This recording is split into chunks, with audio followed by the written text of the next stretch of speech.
C'est parti, on va lire ensemble Le Petit Prince chapitre 1. D'abord, je vais lire tout le chapitre et après, je vais expliquer les phrases et le vocabulaire. C'est parti. Lorsque j'avais 6 ans, j'ai vu une fois une magnifique image dans un livre sur la forêt vierge qui s'appelait Histoire vécue. Ça représentait un serpent boa qui avalait un fauve. Voilà la copie du dessin. On disait dans le livre, les serpents boa avalent leur proie tout entière sans la mâcher. Ensuite, ils ne peuvent plus bouger et ils dorment pendant les 6 mois de leur digestion. J'ai alors beaucoup réfléchi sur les aventures de la jungle et, à mon tour, j'ai réussi avec un crayon de couleur à tracer mon premier dessin. Mon dessin numéro 1, il était comme ça. J'ai montré mon chef-d'œuvre aux grandes personnes et je leur ai demandé si mon dessin leur faisait peur. Elles m'ont répondu: pourquoi un chapeau ferait-il peur? Mon dessin ne représentait pas un chapeau. Il représentait un serpent boa qui digérait un éléphant. J'ai alors dessiné l'intérieur du serpent boa afin que les grandes personnes puissent comprendre. Elles ont toujours besoin d'explications. Mon dessin numéro 2 était comme ça. Les grandes personnes m'ont conseillé de laisser de côté les dessins de serpents boa ouverts ou fermés et de m'intéresser plutôt à la géographie, à l'histoire, au calcul et à la grammaire. C'est ainsi que j'ai abandonné à l'âge de 6 ans une magnifique carrière de peintre. J'avais été découragé par l'insuccès de mon dessin numéro 1 et de mon dessin numéro 2. Les grandes personnes ne comprennent jamais rien toutes seules, et c'est fatigant pour les enfants de toujours et toujours leur donner des explications. J'ai donc dû choisir un autre métier et j'ai appris à piloter des avions. J'ai volé un peu partout dans le monde et la géographie, c'est exact, m'a beaucoup servi. Je savais reconnaître du premier coup d'œil la Chine de l'Arizona. C'est très utile si l'on est égaré pendant la nuit. J'ai ainsi eu, au cours de ma vie, des tas de contacts avec des tas de gens sérieux. J'ai beaucoup vécu chez les grandes personnes. Je les ai vus de très près. Ça n'a pas trop amélioré mon opinion. Quand j'en rencontrais une qui me paraissait un peu lucide, je faisais l'expérience sur elle de mon dessin numéro 1 que j'ai toujours conservé. Je voulais savoir si elle était vraiment compréhensive. Mais toujours, elle me répondait: c'est un chapeau. Alors, je ne lui parlais ni de serpent boa, ni de forêt vierge, ni d'étoiles. Je me mettais à sa portée. Je lui parlais de bridge, de golf, de politique et de cravate. Et la grande personne était bien contente de connaître un homme aussi raisonnable. Ok, c'est tout pour le chapitre numéro 1 du Petit Prince. On va donc regarder à nouveau ensemble. Lorsque j'avais 6 ans, j'ai vu une fois une magnifique image dans un livre sur la forêt vierge qui s'appelait Histoire vécue. Donc, lorsque j'avais 6 ans, c'est comme quand j'avais 6 ans. Lorsque, c'est un mot un peu plus sophistiqué, un peu plus chic pour donner du style. Et c'est pareil ici. Magnifique, c'est un long adjectif. Normalement, on met les adjectifs après le nom. Mais c'est possible de mettre l'adjectif avant le nom pour donner plus de style, plus de style littéraire, parce que c'est un livre. Donc on va dire une magnifique image. Mais je peux dire une image magnifique. C'est pareil. Dans un livre sur la forêt vierge qui s'appelait Histoire vécue, donc Histoire vécue, c'est le titre du livre. Ça représentait un serpent boa qui avalait un fauve. Donc le serpent boa, c'est ça, qui avalait, donc qui mangeait un fauve. Le fauve ici, c'est ça. C'est drôle parce que normalement, un fauve, c'est un gros animal sauvage, dangereux, comme un lion, une panthère, un tigre, etc. Mais ici sur le dessin, c'est un tout petit animal. Donc le mot fauve est drôle. Ça représentait un serpent boa. Ça, c'est quoi? C'est une magnifique image. Par exemple, je peux dire une magnifique image qui représentait un serpent boa. C'est pareil, c'est pareil. On disait dans le livre, donc on, c'est un on impersonnel, c'est comme le livre disait, ou bien dans le livre, c'était écrit, c'est comme ça. Les serpents boa avalent leur proie, donc une proie, c'est comme le contraire d'un prédateur, donc ça, c'est un prédateur, ça, c'est une proie. Tout entière, sans la mâcher. Mâcher, c'est quand je mange, je fais comme ça. Ça, c'est mâcher. Mais là, ils avalent sans mâcher. Donc, ils avalent comme ça, sans mâcher. Ensuite, ils ne peuvent plus bouger et ils dorment pendant les 6 mois de leur digestion. La digestion, donc, c'est quand je mange. Après manger, j'ai la nourriture dans mon ventre. Et la nourriture dans mon ventre, c'est la digestion. J'ai alors beaucoup réfléchi sur les aventures de la jungle et à mon tour, j'ai réussi avec un crayon de couleur à tracer mon premier dessin. J'ai alors beaucoup réfléchi, alors c'est comme donc ici, c'est comme si je disais donc j'ai beaucoup réfléchi, mais alors c'est un peu plus littéraire, comme dans les livres. Sur les aventures de la jungle. Et à mon tour, j'ai réussi avec un crayon de couleur. À mon tour, ça veut dire maintenant, moi. C'est moi qui fais. Parce que avant, je regarde le dessin dans le livre. Maintenant, c'est mon tour, c'est moi qui fais le dessin. J'ai réussi avec un crayon de couleur c'est ça, à tracer mon premier dessin.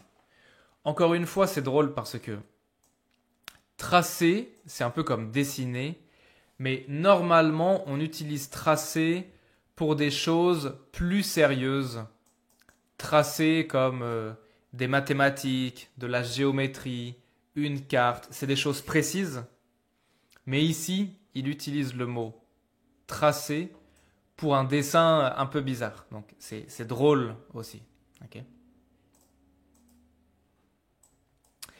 J'ai montré mon chef-d'œuvre aux grandes personnes. Donc, un chef-d'œuvre, c'est quelque chose de magnifique, d'extraordinaire. Donc, encore une fois, c'est drôle parce que ici, c'est un dessin, c'est un dessin pas très bien. Mais lui, il dit, c'est un chef-d'œuvre. J'ai montré mon chef-d'œuvre aux grandes personnes. Donc, grande personne, c'est un mot qui va revenir beaucoup dans le livre. C'est pour dire les adultes. Okay. Mais ici, comme c'est un enfant qui parle, je, c'est un enfant. Il dit les grandes personnes, c'est comme les adultes. Et je leur ai demandé si mon dessin leur faisait peur. Alors ici, leur, c'est le pronom COI. Donc c'est les grandes personnes. Je leur ai demandé, j'ai demandé aux grandes personnes si mon dessin leur faisait peur, si mon dessin faisait peur aux grandes personnes. C'est le pronom COI, leur.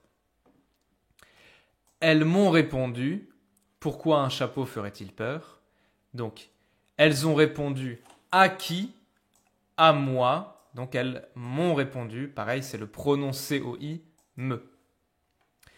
Pourquoi un chapeau ferait-il peur? Bah oui, parce que son dessin, on dirait un chapeau. Ça ressemble à un chapeau.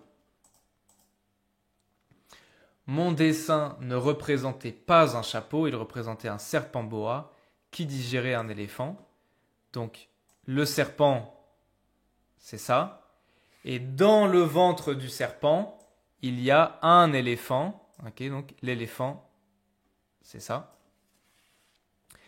J'ai alors dessiné, hein, c'est comme si je disais donc j'ai dessiné l'intérieur du serpent, afin que, c'est comme si je disais pour que, afin que.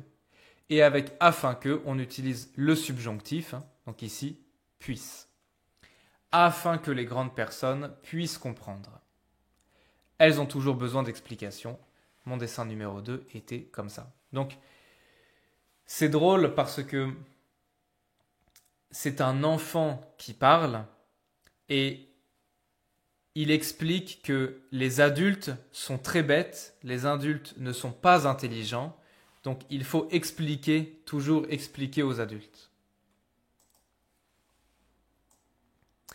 Les grandes personnes m'ont conseillé de laisser de côté les dessins, donc elles ont conseillé à qui? À moi, encore une fois, c'est le pronom COI, me. De laisser de côté les dessins.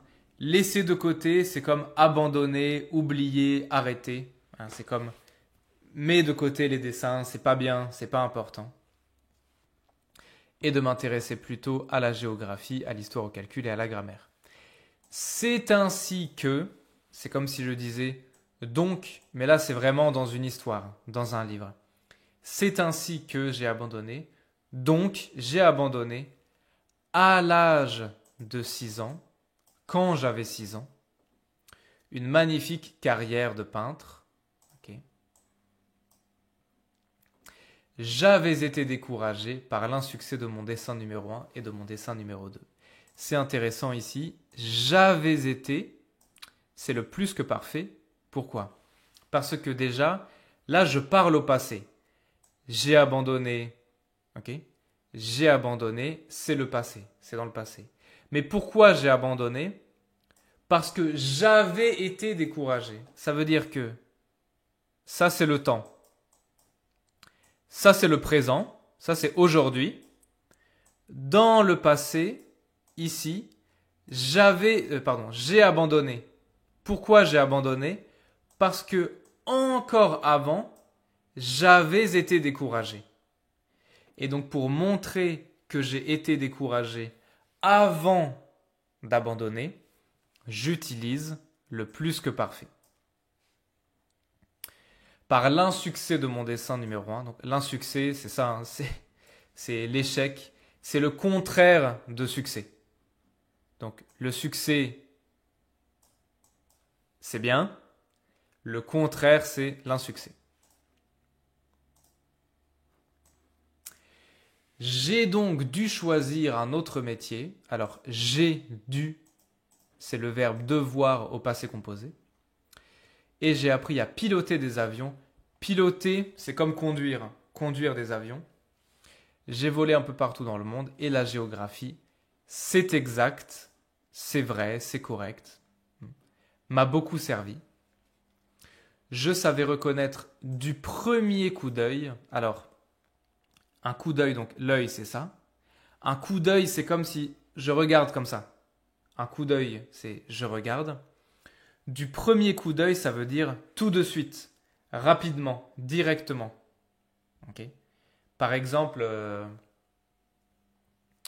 imagine, je cherche mon ami, il y a beaucoup de monde, je cherche mon ami, je regarde, bim, tout de suite, du premier coup d'œil, je peux voir mon ami, je peux reconnaître. Reconnaître la Chine de l'Arizona, reconnaître de ça veut dire voir la différence entre et Par exemple, je peux reconnaître la différence entre du bon café et du mauvais café. Si je goûte, ok, ça c'est du bon café, Ah, ça c'est du mauvais café. Je peux reconnaître la différence. Je peux reconnaître du bon café, du mauvais café. Ok, bref. Je sais reconnaître A de B. C'est très utile si l'on est égaré pendant la nuit. Égaré, c'est comme perdu, hein, c'est ça. J'ai ainsi eu, donc j'ai donc eu, c'est ça, au cours de ma vie, des tas de contacts avec des tas de gens sérieux. Des tas de, ça veut dire beaucoup de. Beaucoup de contacts avec beaucoup de gens sérieux. J'ai beaucoup vécu. J'ai vécu, c'est le verbe vivre au passé composé. J'ai beaucoup vécu chez les grandes personnes. Je les ai vus de très près. J'ai vu qui? J'ai vu qui? J'ai vu les grandes personnes. J'utilise le pronom COD, les. Je les ai vus de très près. Ça n'a pas trop amélioré mon opinion. Améliorer, ça veut dire devenir mieux. Et ici, ça fait référence à vivre et voir les grandes personnes de très près. Donc, j'ai vécu et j'ai vu les grandes personnes. J'ai vécu avec les grandes personnes. Et ça n'a pas amélioré mon opinion. Ça veut dire que vivre avec les grandes personnes, voir les grandes personnes,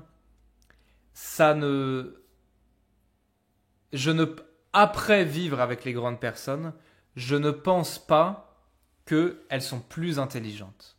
Ok? Mon opinion est toujours pareille. Quand j'en rencontrais une qui me paraissait un peu lucide, alors ici c'est intéressant, c'est le pronom qui remplace un objet, objet avec un T, introduit par de. Ici je peux dire, je rencontrais des grandes personnes. Donc c'est pas vraiment un COD, c'est pas vraiment un COI, c'est un objet avec de. Je rencontrais des grandes personnes quand j'en rencontrais une. Okay. Donc quand je rencontrais une grande personne qui me paraissait un peu lucide, donc un peu intelligente, je faisais l'expérience sur elle de mon dessin numéro 1 que j'ai toujours conservé. Conservé comme gardé, ça veut dire que l'enfant, il a toujours gardé avec lui ce dessin, non, le dessin numéro 1, il garde avec lui son dessin numéro 1, et quand il rencontre un adulte peut-être un peu intelligent, il lui montre le dessin pour voir si l'adulte peut comprendre que c'est un éléphant dans un serpent. Je voulais savoir si elle était vraiment compréhensive, donc si elle peut comprendre. Mais toujours, elle me répondait, c'est un chapeau. Alors je ne lui parlais ni de serpent boa, ni de forêt vierge, ni d'étoiles. Ni, c'est comme pas de. Je ne lui parlais pas de serpent boa, pas de forêt vierge, pas d'étoiles. Mais pour faire une liste négative, on utilise ni. Je me mettais à sa portée. Alors ça, c'est intéressant. Se mettre à la portée de quelqu'un, c'est une expression pour dire je vais réfléchir comme quelqu'un. Normalement, c'est une expression qu'on utilise souvent quand on parle à un enfant, par exemple. Imagine un enfant, imagine un enfant, il a 5 ans, okay, il est tout petit, il a 5 ans. Il me demande pourquoi, il me demande comment on fait des bébés. Okay. Il me dit comment on fait les bébés. Bah, si j'explique comment on fait les bébés à un enfant de 5 ans, je ne peux pas expliquer comme si je parle à un adulte. Tu comprends? Donc, je me mets à sa portée. C'est comme si je descends et j'explique comme on explique à un enfant. J'explique avec des images, etc. Donc, normalement, se mettre à la portée de quelqu'un, c'est quand on parle à quelqu'un de plus petit et qu'on essaye d'expliquer de manière facile, de manière simple. Mais dans le livre, ce qui est drôle, c'est que c'est un enfant qui se met à la portée des adultes. Pourquoi? Parce que l'enfant qui parle, il a beaucoup d'imagination. Dans sa tête, il voit des serpents boa, des éléphants, etc. Mais les adultes, ils n'ont pas d'imagination. Les adultes, ils sont intéressés par les cravates, c'est ça? Cravate, c'est ça, là. Les adultes, ils sont intéressés par les cravates, par la politique, par le golf.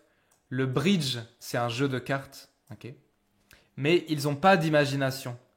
Donc, l'enfant, lui, il est très intelligent. L'enfant, il est intelligent parce qu'il a beaucoup d'imagination dans sa tête, mais les adultes n'ont pas d'imagination. Donc, je me mettais à sa portée, je lui parlais de bridge, de golf, de politique, de cravate, etc. Okay? C'est pour ça que c'est drôle. Et la grande personne était bien contente de connaître un homme aussi raisonnable. Donc, et l'adulte se dit, ah c'est bien, cet enfant il est raisonnable, il est normal. Dans raisonnable, il y a raison. Ça veut dire, c'est bon, il pense normalement. Ok? Ça va? C'est bon. C'est tout. C'est tout pour le chapitre numéro 1 du Petit Prince. Rendez-vous dans le chapitre numéro 2. Ciao.